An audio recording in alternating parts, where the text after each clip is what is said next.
Alexandra Chege, ready to write.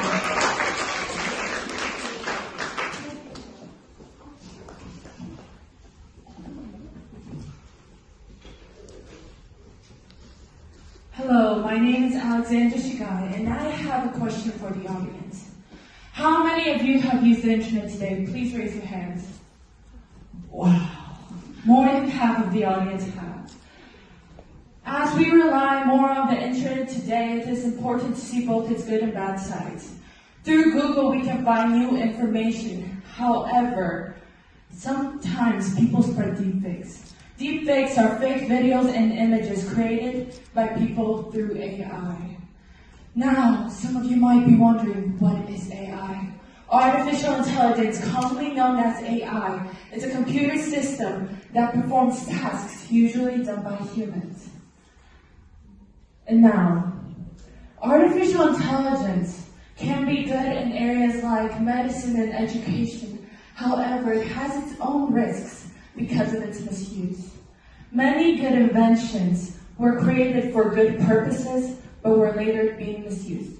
Let's take, for example, dynamite, created by Alfred Nobel in 1867 to aid in construction and mining, according to American Chemical Society.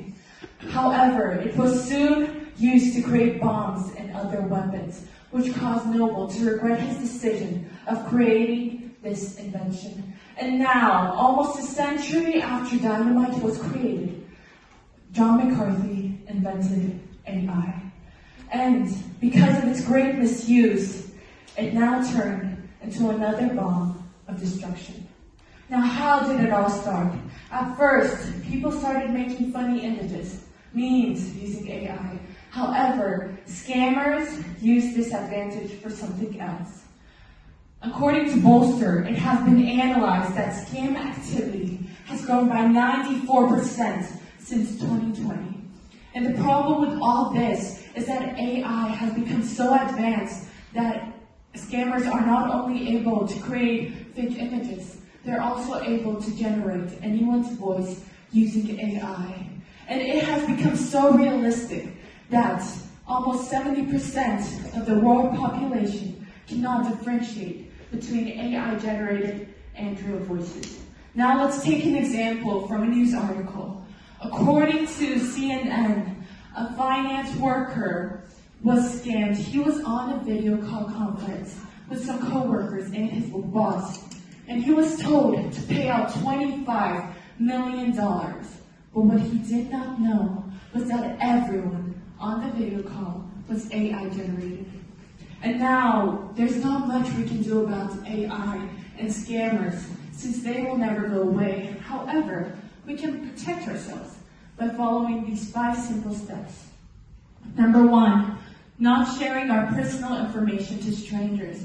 If someone calls you on the phone saying they're from a bank and asking for your card information, do not give it.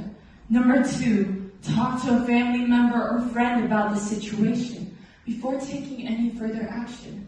Number 3, make sure the person you are talking to is not an AI-generated voice.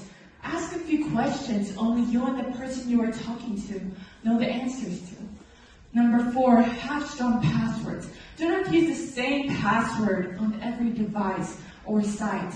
Have different passwords that include capital letters, numbers, you name it. And lastly, do not use any malicious sites. According to OffTech, there are about 18.5 million malicious sites. Of course, it is impossible to memorize all of them. However, according to Berkeley College, here are the 5 things to do before clicking on any site. Objectivity, currency, coverage, authority, and accuracy. By objectivity, I mean, what is the purpose of the site? Secondly, currency. How old is the site? Third, authority. Who's the author of the site? Fourth, coverage. With what simplicity or complexity does the author explain his information? And lastly, accuracy. Is the site information supported by documented facts? In conclusion, there will always be someone who will misuse a good invention. However, we can protect ourselves by not sharing our personal information to strangers, talking to a family member or friend about the situation, making sure the person you are talking to is not an AI-generated voice, having strong passwords, and not using any malicious sites. Remember to always keep yourselves and your loved ones safe, because scammers might try to scam you even today. So, if someone calls you on the phone and saying they're a police officer and asking for your card information, do not give it. Thank you.